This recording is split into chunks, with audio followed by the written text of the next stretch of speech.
Computer या फिर laptop use करते हो तो एसएसडी का नाम जरूर सुना होगा। एसएसडी एक स्टोरेज डिवाइस है जो आपके डाटा को सेव करने का काम करता है, जैसे फोटोज, वीडियोस, गेम्स या फिर सॉफ्टवेयर, इन सभी को सेव रखने का काम करता है। पुराने टाइम में एचडीडी यानी कि हार्ड ड्राइव यूज हुआ करता था, लेकिन आज एसएसडी का जमाना है क्योंकि ये ज्यादा फास्ट होते हैं, छोटी होती है और रिलायबल भी है। लेकिन ये इतनी फास्ट कैसे है? क्या सीक्रेट है इसके इंटरनल वर्किंग टेक्नोलॉजी का? तो आज के इस वीडियो के अंदर हम लोग देखेंगे कि एसएसडी के अंदर क्या छुपा होता है, ये कैसे काम करता है, कैसे डाटा को सेव करता है जो इतना फास्ट होता है। तो नमस्कार दोस्तों, स्वागत है आपका पीसी टक टक के एक और शानदार वीडियो में। वीडियो के साथ अंत तक बने रहें। बहुत ही आसान तरीके से हम लोग समझेंगे कि आखिर में काम कैसे करता है। बाकी PC build and practical videos देखना है तो बाबा टेक रिव्यू चैनल पर जाइए, एक से एक वीडियोस हम लोग दे रहे हैं। बाकी आपकी खरीदारी को बहुत ही आसान हम लोगों ने बना दिया है। आप पीसी टेक टॉक पे जाते हैं या फिर बाबा टेक रिव्यू चैनल पे जाते हैं, अगर डेस्कटॉप के माध्यम से जा रहे हैं तो स्टोर दिखाई दे रहा है, उस पर क्लिक करेंगे तो हम अपने एक्सपीरियंस के आधार पर सभी कंपोनेंट्स को सेलेक्ट करके वहां पे रखे हुए हैं। वहां से आप आराम से खरीदारी कर सकते हैं। बिल्कुल हमारा चुनिंदा कंपोनेंट्स वहां पे रखा हुआ है, वहां से आप खरीद सकते हैं। बाकी मोबाइल के माध्यम से जाएंगे तो सब्सक्राइब बटन के नीचे ही आपको जो है शॉप का बटन मिल जाएगा, वहां से आप वहां पर पहुंच सकते हैं। वो हमारा स्टोर है जहां पर हमारे सेलेक्टेड कंपोनेंट्स हैं। बाकी बाबा टेक रिव्यू चैनल पर एक से गिव अवे चल रहा है, उसमें पार्टिसिपेट करें और फ्री में पीसी जीतने का मौका आपको मिल सकता है। तो एसएसडी के अंदर तीन मेन चीजें होती हैं जिसके बारे में हम लोग समझते हैं। सबसे पहले नंबर पर होता है नैंड फ्लैश मेमोरी। ये वो जगह है जहां पर डाटा स्टोर होता है। दूसरा होता है कंट्रोलर। ये एसएसडी का दिमाग होता है जो डाटा को मैनेज करने का काम करता है।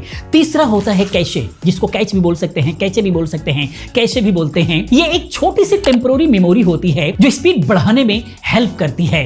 आप तीनों एक एक करके समझते हैं ताकि बिल्कुल समझ में आ जाए। ध्यान से देखना वीडियो को और अंत तक देखना, एसएसडी से रिलेटेड कोई भी सवाल आपके मन में नहीं रह जाएगा। सबसे पहले हम लोग समझते हैं एसएसडी नैंड फ्लैश मेमोरी। इसको समझते हैं तो दोस्तों एसएसडी एक बड़ा सा अलमारी है और इस अलमारी में बहुत सारे छोटे छोटे खाने हैं। ये खाने ही नैंड फ्लैश मेमोरी का सेल्स होता है। हर सेल में डाटा बीट के रूप में स्टोर होता है, 0 या फिर 1 के फॉर्म में। ये सेल इलेक्ट्रिकली यूज करके डाटा को सेव करते हैं।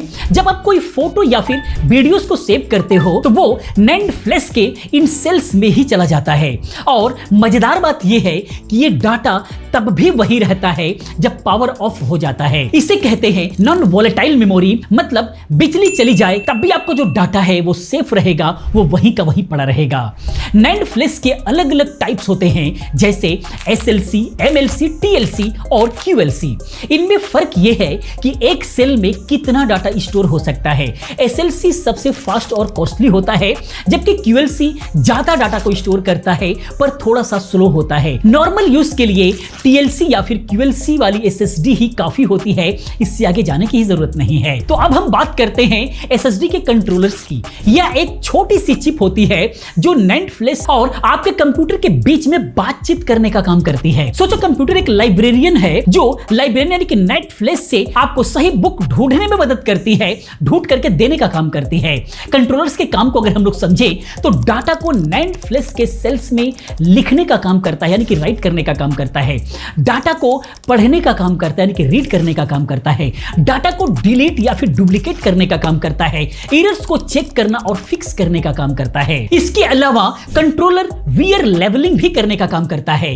ये क्या होता है अब ये? तो नैंड फ्लैश सेल्स की एक लिमिटेशंस होती है, वो कितनी बार डाटा को लिख सकता है और कितनी बार पढ़ सकता है।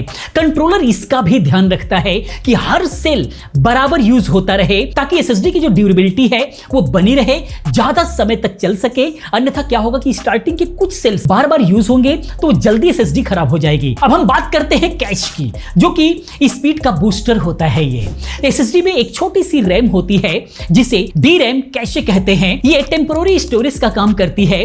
जब आप डाटा सेव या फिर रीड करते हैं तो पहले ये कैशे में जाती है, फिर उसके बाद नैंड फ्लैश में। इससे स्पीड बहुत ज्यादा बढ़ जाती है क्योंकि डी रैम बहुत ही फास्ट होती है। कुछ बजट एसएसडीज में डी रैम कैशे नहीं होती, उसमें एचएमबी यानी कि होस्ट मेमोरी बफर होता है जो कंप्यूटर की रैम का थोड़ा सा हिस्सा यूज करता है। पर प्रीमियम एसएसडीज के अंदर डी रैम कैशे होती है जो परफॉर्मेंस को और भी ज्यादा बेहतर बनाने का काम करती है।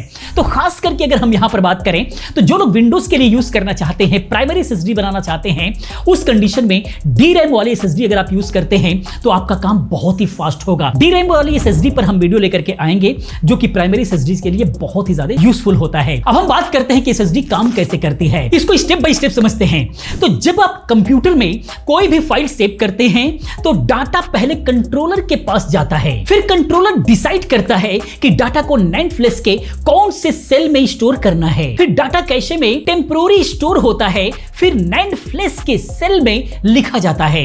जब आप वही फाइल ओपन करते हैं, कंट्रोलर उस डाटा को नैंड फ्लैश से ढूंढता है और कैशे के थ्रू आप तक दिखाने का काम करता है, आपको देने का काम करता है। तो ये सब इतनी तेजी से होता है कि आपको पता भी नहीं चलता। एसएसडी में कोई भी मूविंग पार्ट्स नहीं होते जैसे एचडीडी में डिस्क और नीडल्स होते हैं, इसीलिए एसएसडी इतनी फास्ट होती है जो शॉक प्रूफ भी होती है। फास्ट होने का सबसे बड़ा जो रीजन होता है उसका यही है कि इसके अंदर कोई मूविंग पार्ट चल नहीं रहा है, कोई मूव नहीं हो रहा है, ये सारे इलेक्ट्रिकली कंट्रोल हो रहा है। अब हम इस एसएसडी के फायदे के बारे में समझ लेते हैं। सबसे पहले स्पीड, तो स्पीड बहुत ही फास्ट होती है, गेम्स, सॉफ्टवेयर्स और विंडोज बहुत ही जल्दी लोड होते हैं।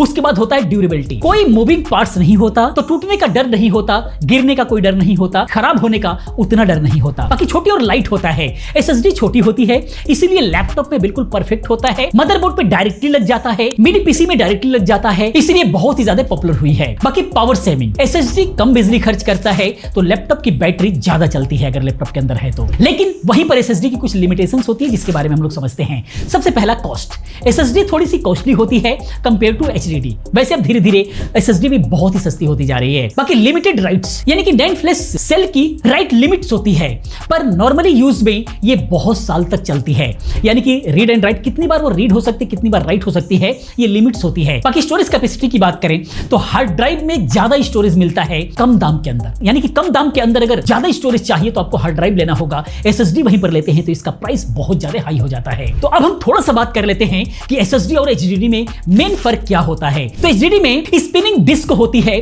जो डाटा रीड राइट करती है, इसीलिए स्लो होती है, लेकिन एसएसडी में नैंड फ्लैश होता है जो इलेक्ट्रिकली डाटा स्टोर करता है, इसीलिए फास्ट होता है। अगर आपको स्पीड और परफॉर्मेंस चाहिए तो आपको एसएसडी लगाना होगा, अगर ज्यादा स्टोरेज चाहिए कम पैसे में तो आपके लिए एचडीडी एक बेस्ट ऑप्शन हो सकता है, और दोनों का ही एक बेस्ट कॉम्बो चाहिए तो आप एक एसएसडी और एक एचडीडी लगा सकते हैं, दोनों को कॉम्बो बना सकते हैं। यानी कि जो प्राइमरी स्टोरेज है जिसके अंदर विंडोज और एप्लीकेशन सॉफ्टवेयर रखना है उसके लिए एसएसडी यूज कीजिए, बाकी डाटा को रखने के लिए आप हार्ड ड्राइव यूज कीजिए। तो फाइनली कौन सा एसएसडी चुने? तो दोस्तों एसएसडी एक ऐसी टेक्नोलॉजी है जो आपके कंप्यूटर लैपटॉप को रॉकेट की तरह फास्ट बनाती है। इसकी नैंड फ्लैश मेमोरी डाटा को सेफ रखता है, कंट्रोलर इसको स्मार्टली मैनेज करता है और कैचे स्पीड को बूस्ट करने का काम करता है। अगर आप अपने पुराने कंप्यूटर को अपग्रेड करना चाहते हैं तो एसएसडी लगाओ और उसका फर्क खुद आपको देखने को मिलेगा, इमीडिएटली बहुत ही फास्ट हो जाएगा।